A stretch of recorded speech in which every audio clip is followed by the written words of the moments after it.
What's another type of lesson that isn't commonly given? The strategy lesson, the learning how to play lesson. Where to stand in doubles.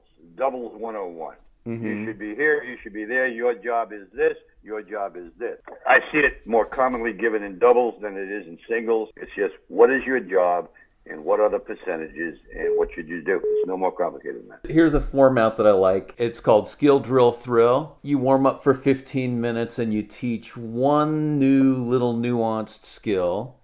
Then you do about 30 minutes of a point play situation where it's already set up. You know, they're going to get that shot over and over and over again, right?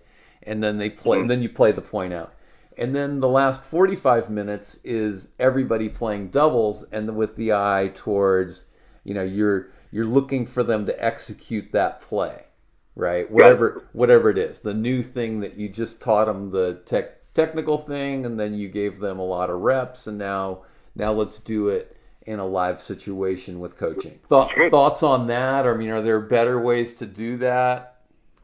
There's a lot of ways to do that, but I like what you're describing very much. That certainly works. You give them a piece at a time, and they've got to integrate that into what they're doing. They now have a practical knowledge of it, and they know how to do it. They don't know about it. They know how, which is a big difference. And that's our biggest job as tennis teachers, is to get people to know how to do something, not to know that. That would be followed by a lot of verbiage. Knowing how means you can perform the skill in any given way and use the skill in any given way. The fact that they understand it because they know what it looks like and they know what it feels like, rather than... They know what it feels like. They know what it feels like. It's all about...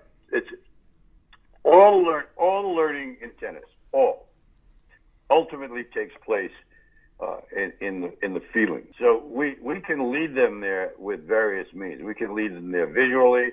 We can lead them there with words. But ultimately, it's a kinesthetic experience. So they feel what it's like to perform a particular task, whether it's hitting a backhand or poaching.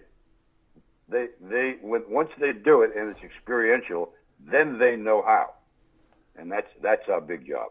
Yes, and this is where we can branch out into another sport, and I'm gonna say the magic word, so try not to get too excited. Go. My favorite athletes, my favorite former professional athletes to work with on a tennis court are hockey players, and the reason is because hockey has this myriad of little tiny kinesthetic skills. And so hockey players' minds are so incredibly well trained to understand translating a few words or a visual into a feeling. And so, I mean, I've just been amazed. I had this guy, he was a 4-5, and I was playing 5-0 at the time. And by the end of the lesson, he was killing me. So he'd gone up a whole level just with one lesson because he just understood. You gave him a couple of reps, and he just understood what to do. And then his athleticism took over, and I was toast. I'm sitting here smiling, Bill. I don't think you know that I was a hockey player. Oh, no, I do know that. I prefaced my thing by saying I'm saying the magic word, developing the lexicon of understanding a feeling. Well, we as teachers can carry it out in a very, very simple way. So it's what we say to someone after they hit a particular ball, and the most simple expression would be, "How did that one feel?" Mm-hmm. How did that feel? So what we do is we appeal to their inner senses, not to anything outer. We don't tell them.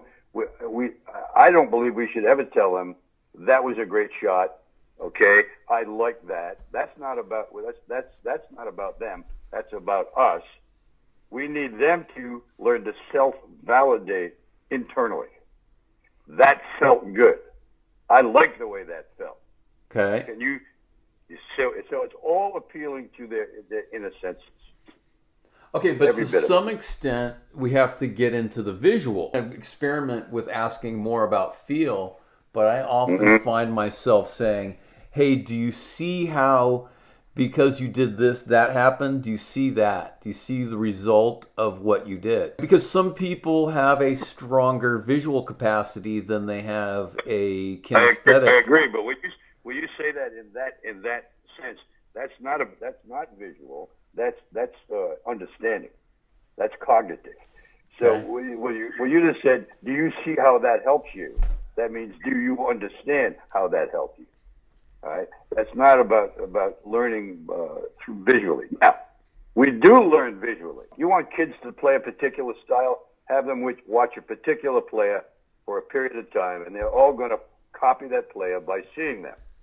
But then, to keep that, they're going to understand the series of sensations that goes through their body when they perform that act, and they're going to want to repeat that.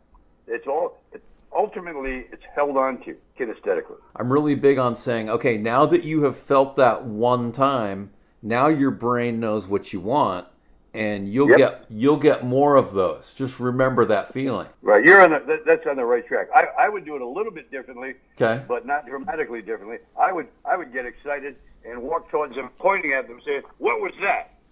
Uh-huh. I'm going to make them put a label on that.